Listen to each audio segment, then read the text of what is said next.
welcome to the podcast. As usual, I'm joined with Nathan, and as usual, like recently, we have another defeat to talk about. But there is some positives from recent news, and of course, we'll get into them in a little bit. But Nathan, as I mentioned last week, it's a question that I'm just going to ask you every week now. How are you apart from the football? Yeah, I'm not too bad in myself. Yeah. As regards to the football, I don't think there's much that we can go into these games expecting really. There's no sort of real plan going forward at this moment in time, but hopefully within the next week or two, we'll we'll have that manager in the door and be underway.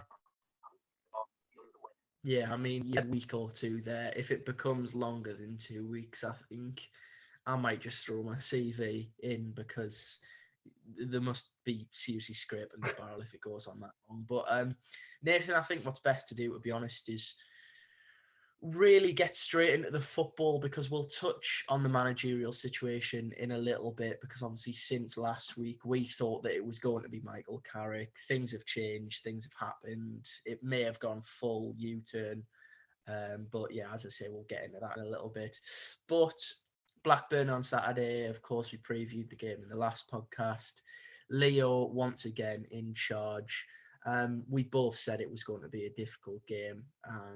Mentioned, of course, the main threats that Blackburn have. Of course, Brereton Diaz coming in off that left and Sam Gallagher, both of which huge physical threat. In terms of the team hit, as Isaiah Jones dropped out the team, which was a little bit of a surprise, and of course Hayden Hackney come back into that starting 11. Chuba also on the bench, which was a little bit of a surprise for me. Just in terms of that lineup, Nathan, did it shock you like it did most people when it come out at 2:00 on Saturday?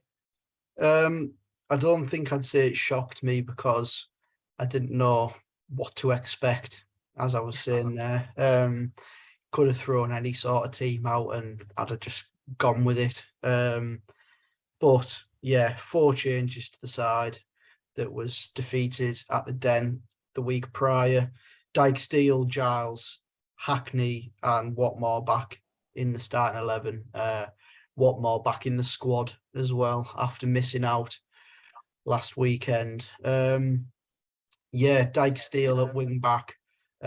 We've seen it all before, really, with Anthony Dyke-Steele playing right wing back. Going into the game, I thought, well, these guys that watch the players train every week must have recognised something to say Anthony Dyke-Steele can play there and can play there well. But as we get into the game, I think the first half performance proves that Anthony Dyke-Steele's not a right wing back. He is firmly part of that back three, or at least if you're playing a back four, he's a flat right back. But apart from that, I thought the team was fair enough. Giles back into the side gives us some sort of threat down that left hand side. Although he's not been at his best lately. We've seen a drop in form since Wilder sort of departed, and we've seen him in and out of the side as well. But yeah, not too shocked with the side on the whole. Just hopefully these guys would have put a shift in and not sort of been so easy to break down in the early stages of the game like we were at Millwall. Yeah, I think that was key. Last week we sort of tore into the team a little bit more than we usually do. And, there was one comment, and I'll quickly pull up the name of the comment because we both discussed it, and he didn't get back in touch, who left a comment on the podcast because we I think we did get accused a little bit of going a bit OTT and sort of going like, I think he called it Sunday League, Nathan. This is professional football, but these aren't Sunday League players. I'm not even going to look for his name. But anyway, I respect you comment on the podcast, but I think our point may have slightly got misinterpreted in the fact that, of course, we're fully aware that this is a group of professional footballers who have shown signs early on this season that they can be top-level championship players. It just so happens that against Millwall and in previous games, they have been extraordinarily poor, and against Millwall, they were miles off the pace. I don't think we were, saying... I think I actually said in the podcast, it's easy to say, oh, well, they're not trying. It means that they're not players. We're meaning that. We're just meaning, quite frankly, from the eye, it didn't look like we were potentially running and chasing and doing the basics as well as what they should have been. But, as you say, we were hoping going into Saturday's game that wouldn't be the case. As a matter of fact, it actually became quite apparent in the first half that that's exactly the way that they were going to continue for the first half, at least. 3 minutes, I think it was, on the clock. Corner comes in from Blackburn. I'm not even sure who makes the initial first contact. Gallagher. But it ends up, Gallagher. It ends up going in off Darragh Lenihan, of all people, of course, ex-Blackburn. Gallagher wheels away, and at that point I thought, yeah, this is going to be a long afternoon. Probably the worst start we could have imagined, Nathan. Yeah, it was. As is always the case, Sam Gallagher turns into prime R9 Ronaldo against Middlesbrough. Every single game that he plays against Middlesbrough, he has an impact, which is... He's just one of them players that has a hot streak against one of these teams, and unfortunately, that's Middlesbrough. But something that needs to be picked out was the fact that every single Blackburn set piece, whether that be corner kicks or free kicks, Sam Gallagher was always at the back post by himself every single time. And in this case, it was the first one of the day. Corner kick comes in from Adam Wharton, straight over everyone's head to the back post. Gallagher nods it back across goal, and I think Brereton Diaz is coming in behind Lenihan, and Lenihan tries to get his body in the way, sort of chests it. I don't really know whether he's just trying to make a contact on the ball or whether he's trying to knock it back into Steffen's hands or just trying to knock it wide. But he's knocked it into the corner. Blackburn are 1-0 up, and they didn't really show any signs of stopping their early momentum either following that first goal. Yeah, you're very right. The only really, I think it was 15 or so minutes afterwards, the ball is pinged up the pitch. I believe actually from a goal kick, although that may be wrong. It's a long punt up from Blackburn from inside their own half, and Gallagher's pretty much allowed the freedom of the other side to sort of eventually let the ball swivel from a fair distance out, I guess you could say that. And he's not closed down, and I mean, he makes no mistakes, does he, Nathan? Fires a real absolute thunder bastard, to be honest, into the back of the net. And I know some people ironically wanted to sort of try and blame Steffen for the first goal because of the movement. I think that's incredibly harsh, to be honest. You saw from the replays that it's just a fantastic strike. Yes, he should be closed down quicker, but it's a great strike. And of course, Sam Gallagher, involved in the first, gets his name fully on the score sheet for the second. And as you say, Nathan, it wouldn't be Blackburn versus Middlesbrough if he didn't have his mark on the game. Yeah, quite similar to the goal he scored at the Riverside last season as well. Similar distance, same corner. This time it wasn't in off the post. It was just straight in the top corner. He's nearly took the net off, really. He's just ripped it with his right foot into that far top corner. And there was a few murmurings of boos around the Riverside as that second goal went in. And following that, again, still no signs of improvement. Blackburn had a number of chances following that. A great ball that takes Ryan Giles out the game. Callum Britton flying forward from right wing back. His effort saved by Steffen's feet and flicked over the bar.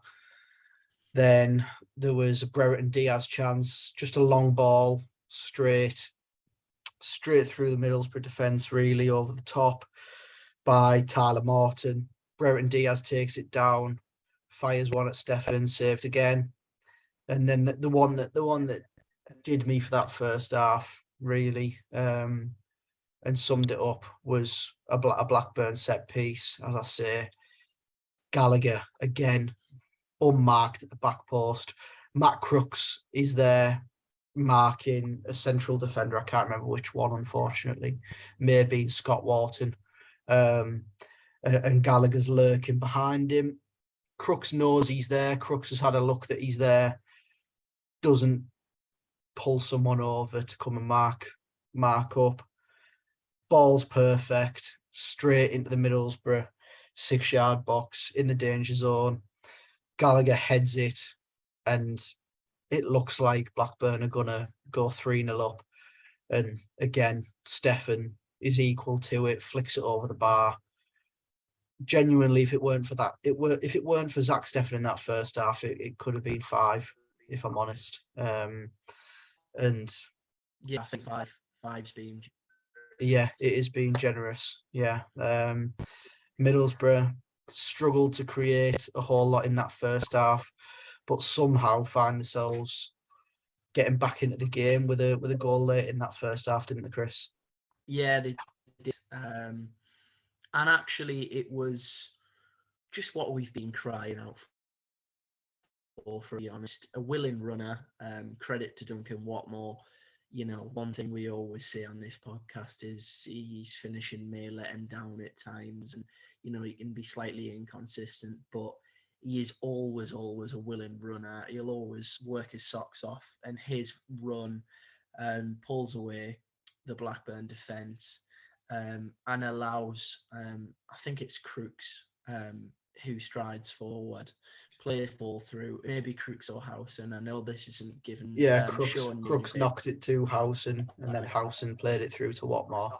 Yeah, I did remember both of them being involved. I just had a slight sort of memory loss there, but yeah, I did watch the game, so don't get at me too much. No, I'm joking. Yeah, as you say, Howson threads a great ball through, and actually Duncan Watmore running in the penalty area. Thomas Kaminski is a very big unit.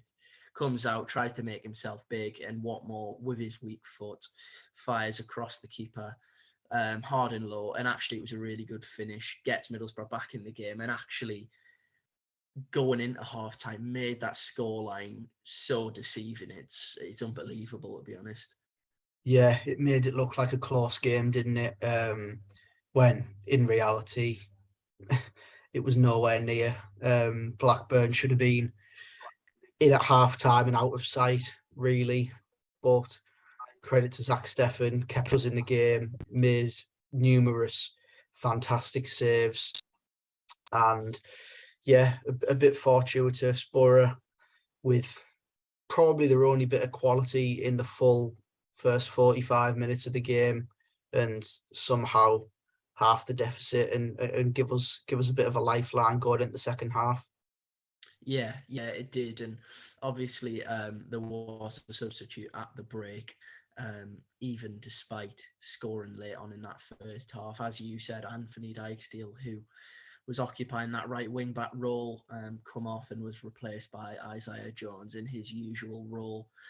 And I think Dijksteel just didn't really adapt to the challenges that Brereton Diaz and Gallagher were putting towards, and you know that Blackburn absolutely love that diagonal pass over the left, whether it be Gallagher or in a hand. That sort of out to inside run. They started on playing it all afternoon, and a lot of their chances in the first half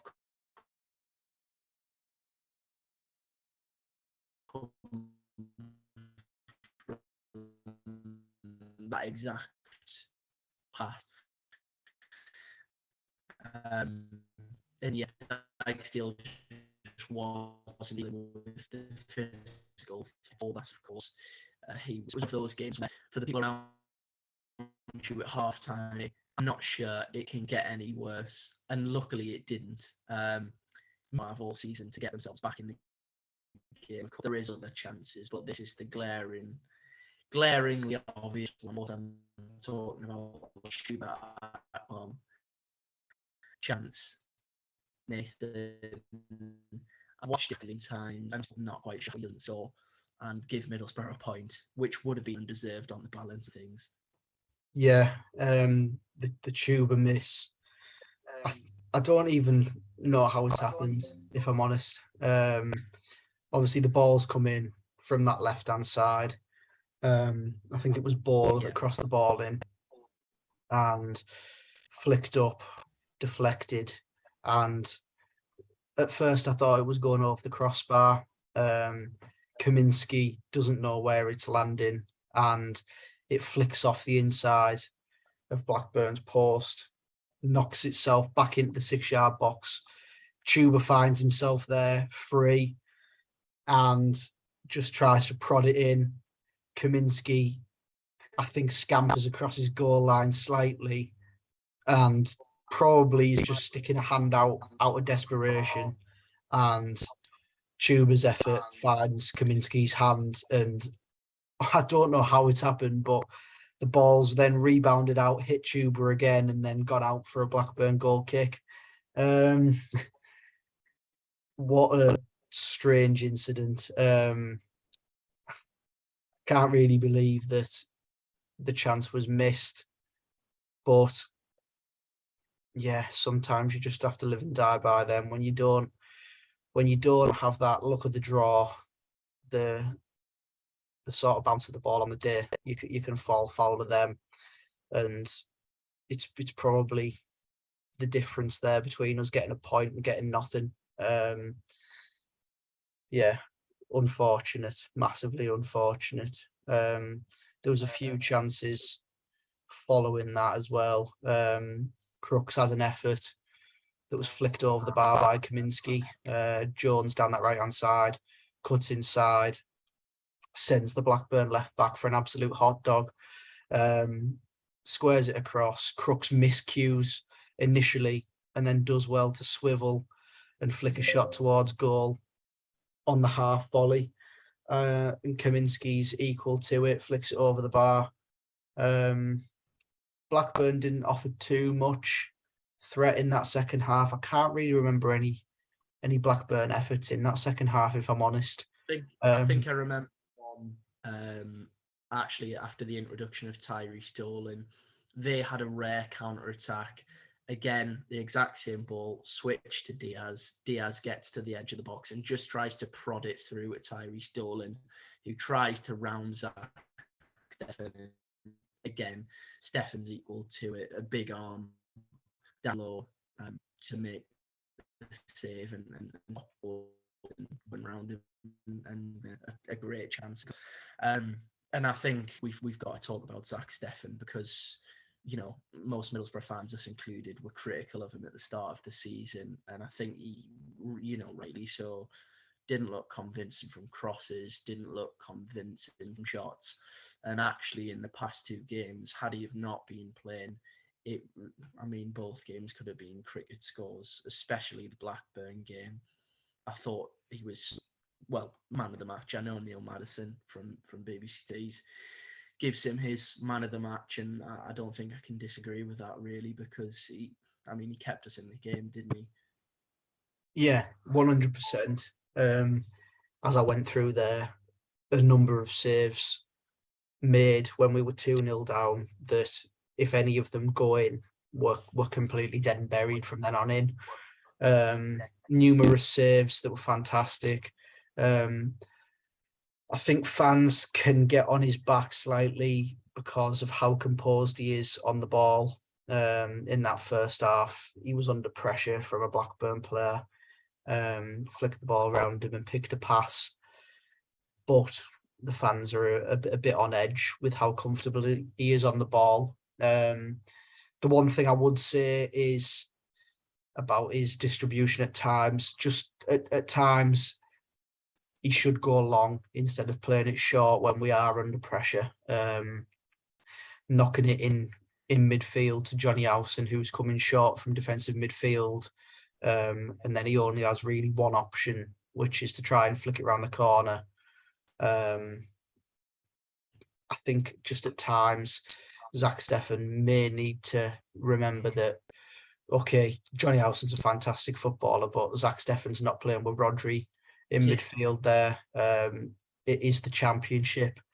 These players are not going to pick the ball up in that position, shrug off their marker, stride through midfield, and then knock it out wide or further forward into an attacking midfielder. It's just not going to happen.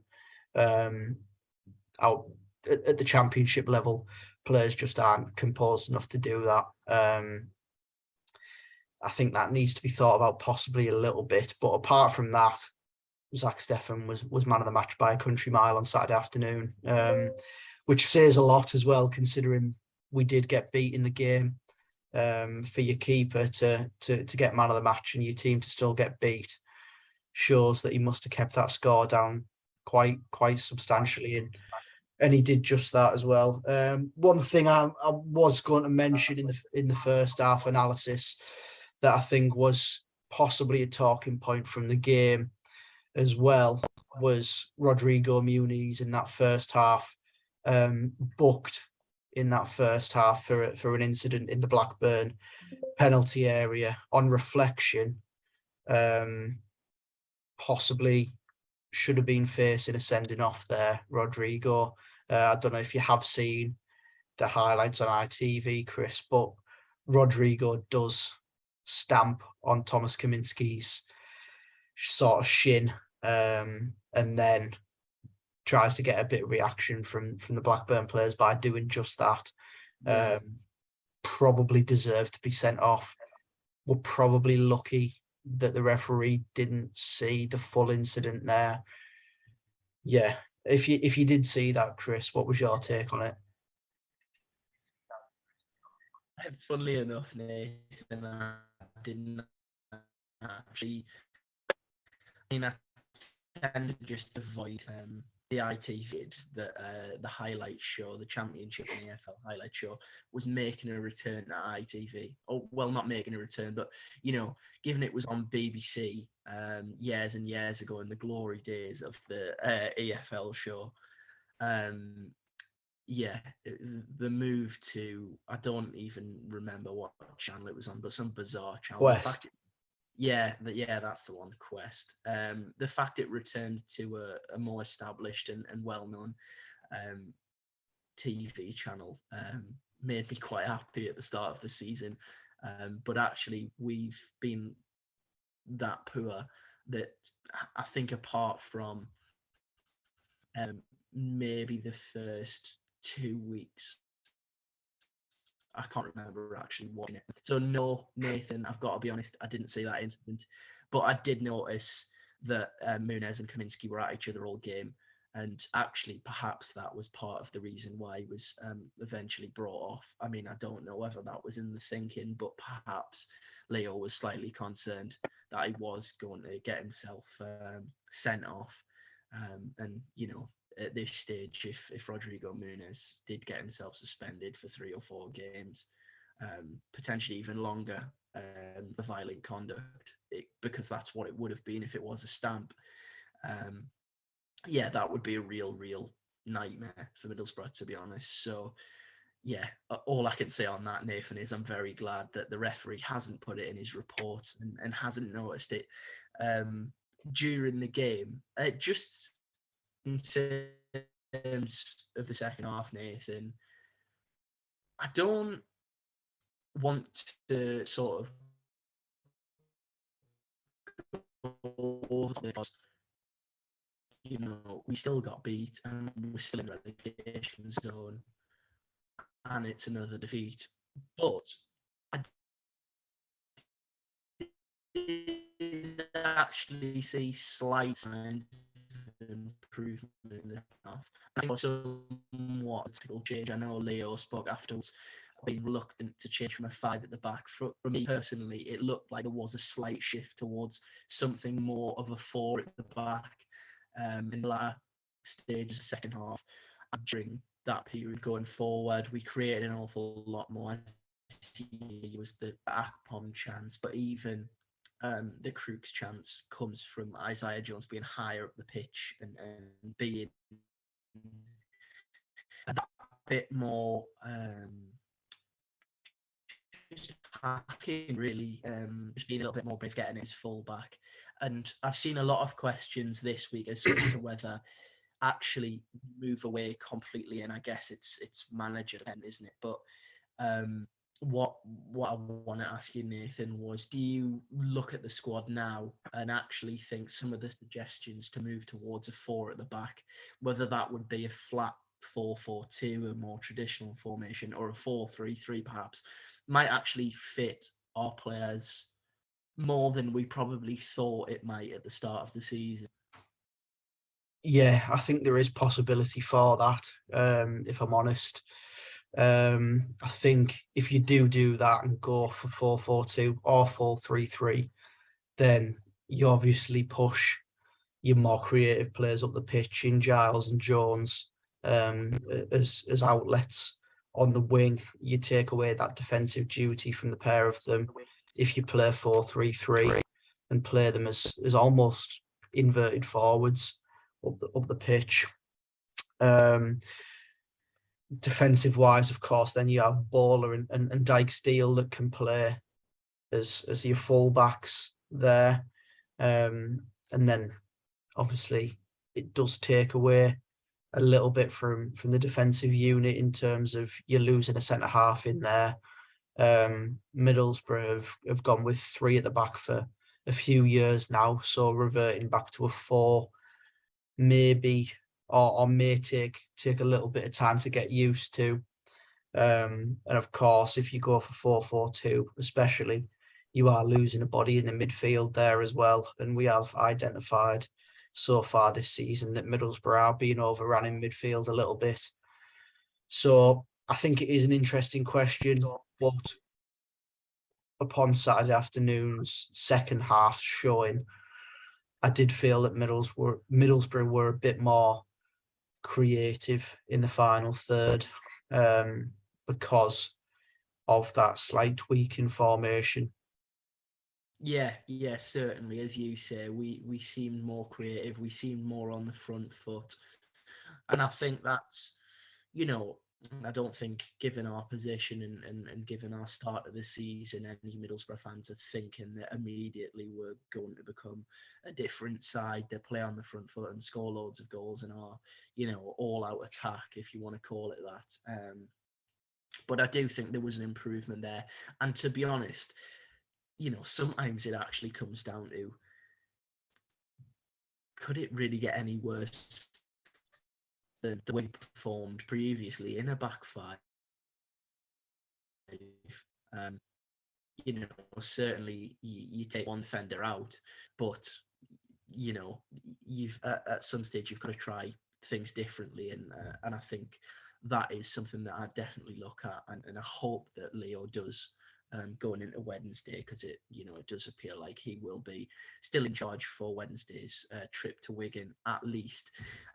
Just on a couple of individuals that we've spoken about, I know there was a lot of comments about Crooks against Millwall, and I was heavily critical of him. I thought he looked injured. He almost gave the ball away every time he had it. Looked a shadow of his former self, really, from last season. But I must say, I thought on Saturday, although I still don't think he's at the level where he can be previously. I just think there was a slight from him, especially in the second half. And I know the introduction of Riley McGree was something that wasn't probably as effective as perhaps we may have hoped for. And I know you mentioned that specific chance where he went through with a chance to square the ball to win at either side of him on almost a 3-on-3, to be honest. And he opted to shoot. I saw today potentially people. Sorry, I've completely messed up the order in which I was about to use them words, Nathan. I've been at work all day, so you forgive me.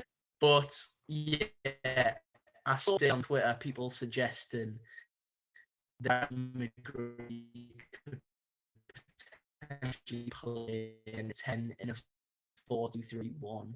Now, I'm going to have this one with you. You've been quite heavily outspoken on a little bit of disappointment regarding Riley McGree's performances this season.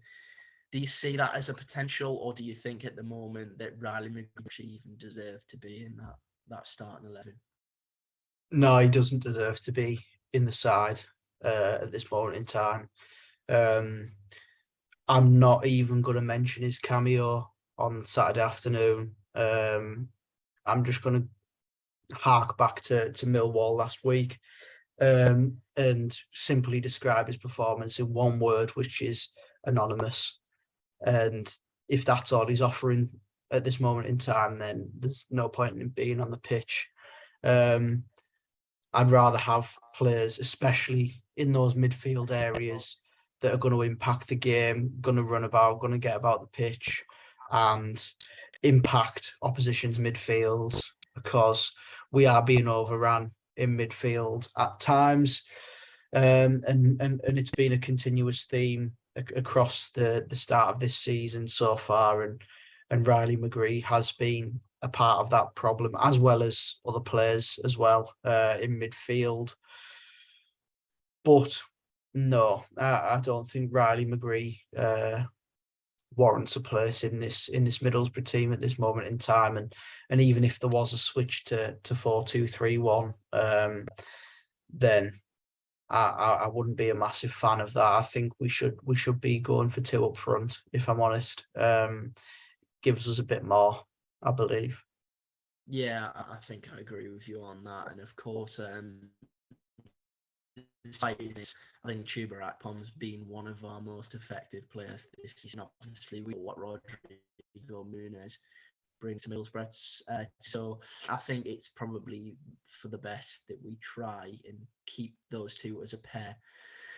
And we spoke about 4-3-3. I guess that would mean one of them would have to drop out. But I'm sure whoever comes in will make a decision on that, and is probably going to be aware that actually, two of our most effective players are Rodrigo Muniz and Chuba Akpom. So it's going to be up to the new head coach or manager to fit them both into the team. Just finishing really on Blackburn, I must say it's a bit of a gut-wrenching defeat, isn't it? The way it ended, because of the fact that actually we piled pressure onto them with 15, 20 minutes left. Didn't get anything out of the game. I'm not saying we actually deserved anything from the game, because the first half performance alone didn't warrant any sort of reward. But football is a game of two halves, and of course we did slightly turn up the tempo in the second half and start playing a little bit, which we haven't seen too much. So I guess for the good of the podcast, Nathan, we've kind of got to take the positives from that, I suppose. Now, before we go into the managerial situation, I guess we've got to touch on the league position, because the point that I wanted to make was that even when Chris Wilder was sacked, and okay, yes, I know it's been a couple of weeks since and we've had disappointing results, but even after Chris Wilder was sacked, I looked at the table and we were in a very um, difficult position. But I looked at the squad and thought, you know, Image can come in and actually do sort of what Chris Wilder did last season. You know, it would be almost a bit silly to rule out the playoffs, given that it was early on. But actually, what did concern me and what's changed my mind a little bit, I've got this on the ambitions of this season, is and the way that the table looks already. And for me, you know, people may be saying, well, hang on a second, Chris, you know, I was already thinking this weeks back after Chris Wilder had gone, or potentially even before Chris Wilder had gone. But for me, the ambitions change now. And although I don't think I would call it an absolute relegation scrap just yet, I think I'm already kind of accepting of the fact that whoever comes in, it's about consolidating, staying in the league, and just going again next year, to be honest. Because yeah, the results, the performances of late have not been good at all. And you know what sort of hit me a little bit at the weekend was we actually have a fairly, I should say, you know, inexperienced team in key positions. You look at Aya Jones and Ryan Giles, still relatively young. Even Rodrigo Muniz, still relatively young. Okay, we have a more experienced backline, but that's been one of the weakest parts of our team this season. And actually, you know, it would be quite easy for this group of players without one stand. I think that would be fair to say that is going to pull them out. It'd be quite easy for them to get subligation dogfight, to be honest. And as we're going to get on to now, it looks as though a fairly inexperienced manager, Michael Carrick, is eventually going to take the job. Of course, fresh reports today on the day of recording that there's been a major U-turn. And of course, since the last podcast, there was another U-turn because we were almost expecting Michael Carrick to take the Middlesbrough job prior to the Blackburn game. Reports later last week suggested that he wasn't ready to come back into football at all. But since then, since the defeat, potentially there's been a slight renegotiation. And now on Monday night, Michael Carrick looks to be on the verge of taking over as Middlesbrough head coach. Nathan, not to read because we kind of already covered. I guess we could just copy and paste the audio from last week as to how we'd feel about Michael Carrick taking the job. But given our league position, given Carrick's imminent arrival, how are you sort of feeling about my point there about, you know, the aspirations for this season and what we sort of have to look for now going forward? I think we just need to sort of get back to basics and establish a style, because at this moment in time, I'm going to watch Middlesbrough and I don't really know what to expect, which is a bit strange because obviously last year under Wilder, we grew into his style of play, and you could pretty much nail on what Middlesbrough were going to play like every single week. But now it could genuinely change at the drop of a hat. It'll be interesting to see what Michael Carrick does with this Middlesbrough side. Should he come in the door?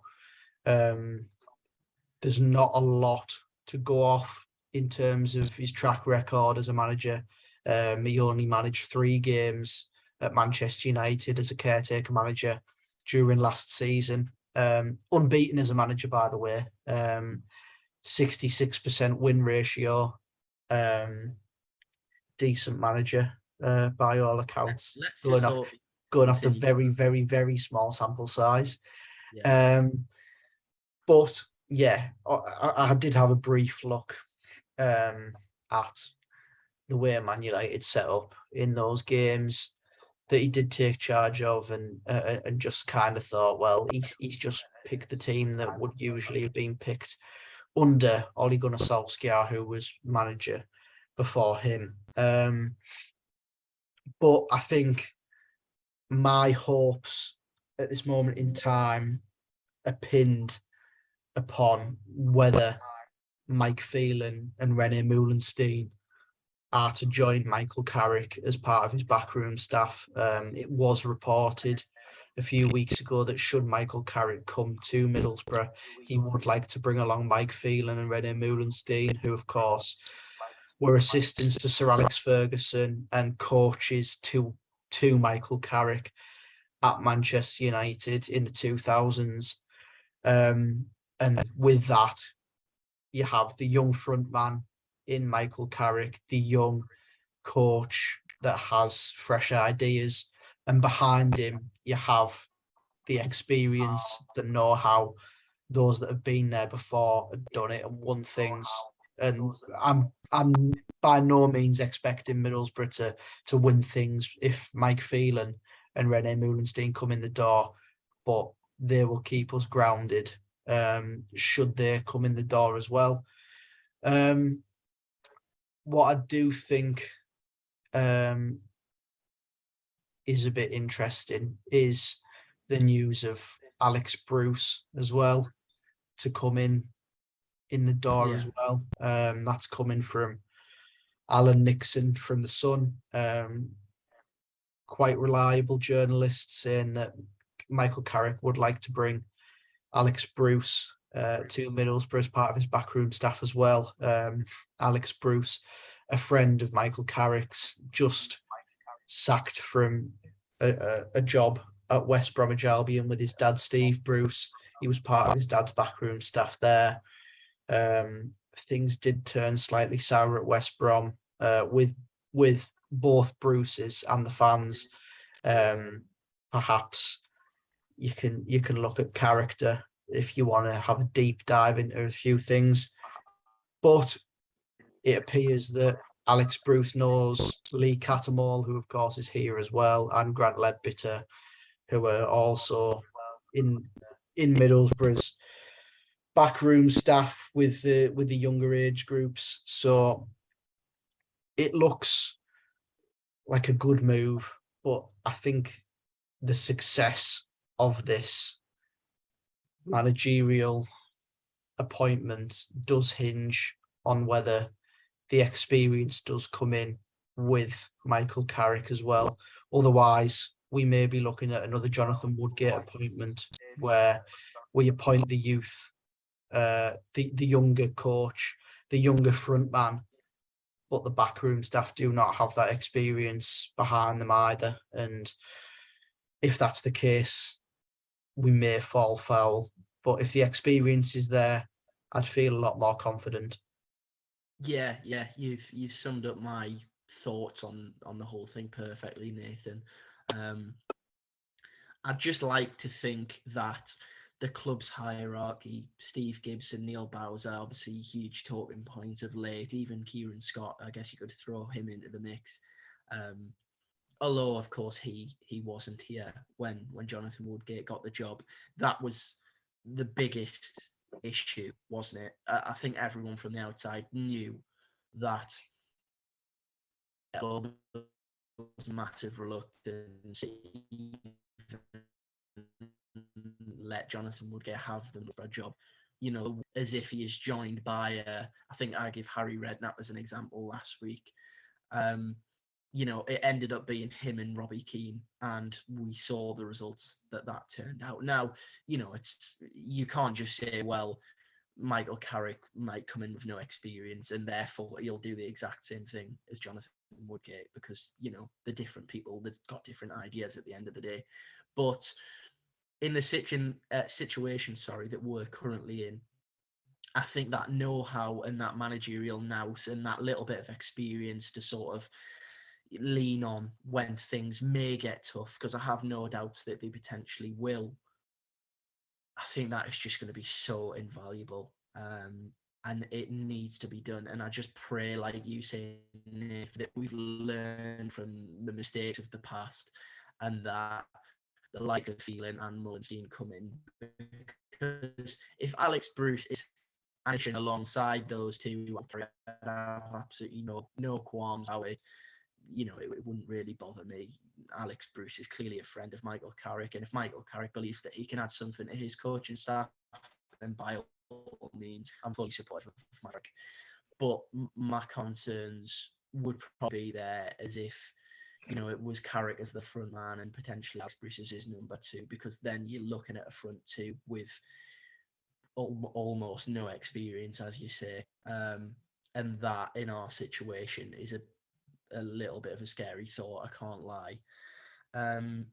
So yeah, I think the main thing as well is it's actually a little bit of a sigh of relief that this situation is finally seemingly coming to an end.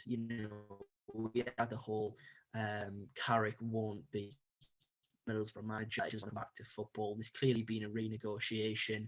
Carrick may have just changed his mind and thought it was too good of an opportunity to turn down at this stage in his managerial career.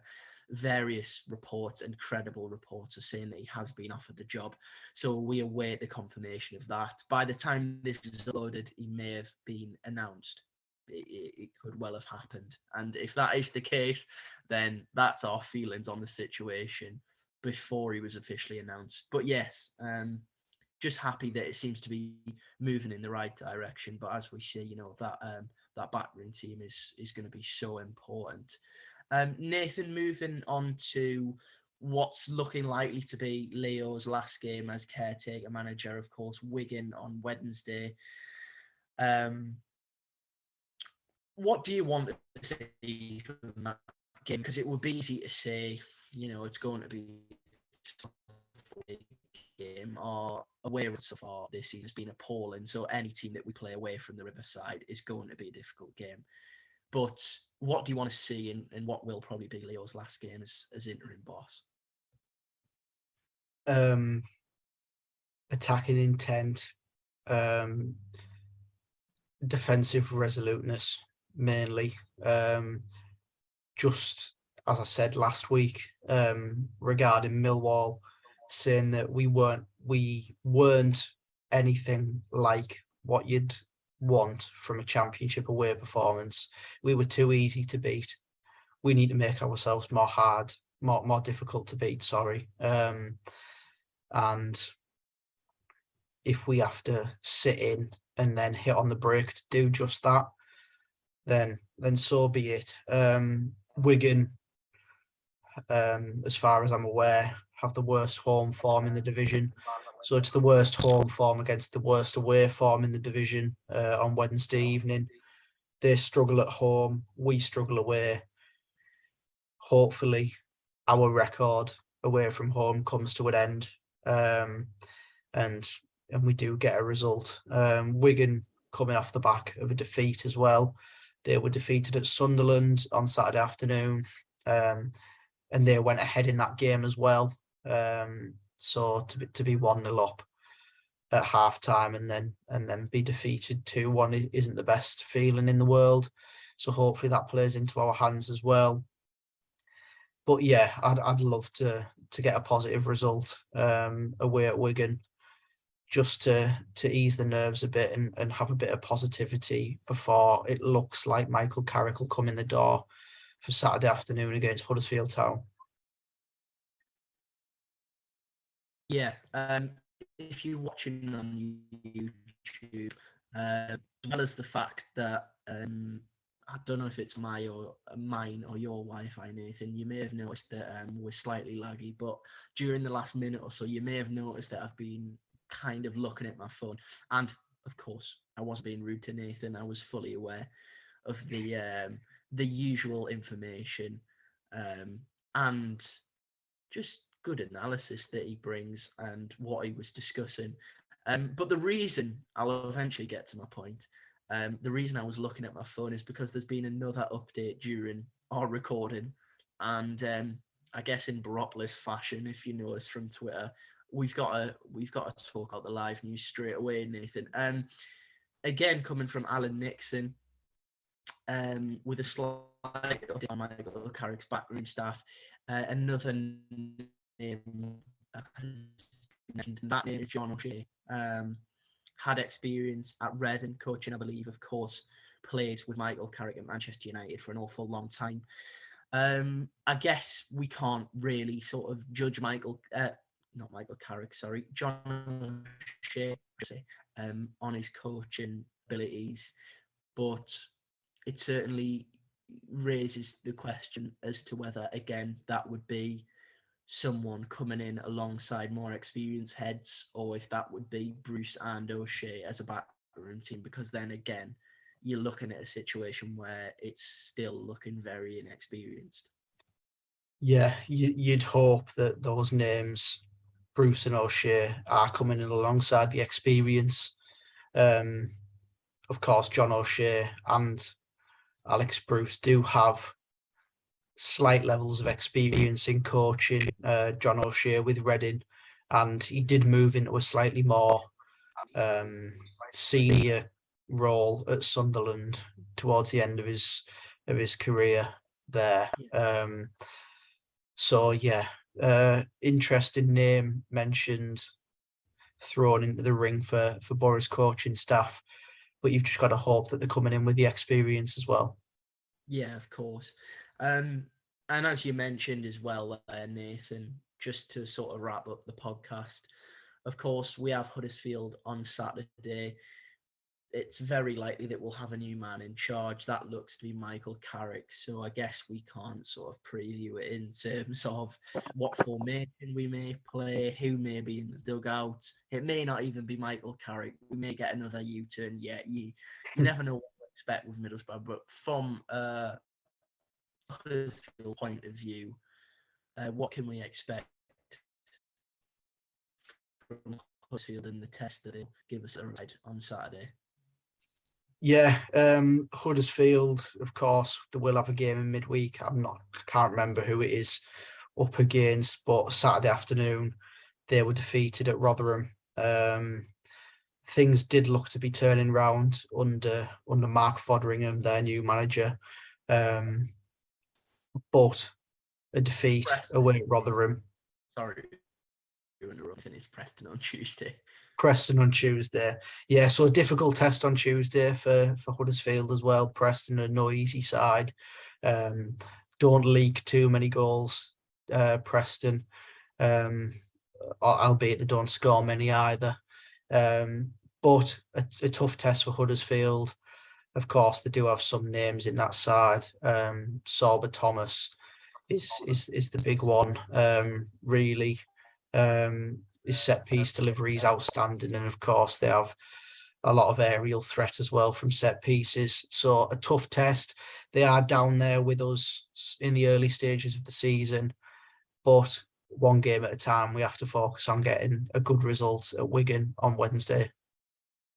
Yeah, we certainly do, Nathan. That's, of course, first up for Borough, and hopefully we can turn this round. We can get 3 points on Wednesday. Leo can have another moment in which I'm sure he would massively, massively love if he could get 3 points on what will probably be his final game as caretaker boss. Just quickly, it also remains to be seen if Leo will continue at the club, although if I was to guess, I'd say he probably will under Michael Carrick. So hopefully that is this. But yes, hopefully we can turn things around. We can have a bit of positivity, and we can record a podcast for the first time in a while where we're actually excited to talk about what's been going on, Nathan. And I think that's got to be our aim, although we don't really have much of a say so in whether that is the case or not. Just quickly, I should say thank you ever so much for the recent engagement on YouTube, especially. Lots of comments. We love hearing your thoughts on the podcast and what you have to say, and questions. You know, we mentioned one earlier that slightly challenged us, but you know, we're big enough and old enough and ugly enough, some may argue, to take comments on board and answer them and give our opinion on those. So if you'd like to, be sure to comment on YouTube, subscribe. I know we're close to 400, which will be massive. And as always, audio platforms, please give us an review. But for Nathan, once again, thank you ever so much for watching. And that's been, actually, thank you ever so much for watching and listening, Nathan. I should say that. And that has been another episode of the Boropolis Podcast. We'll see you next week.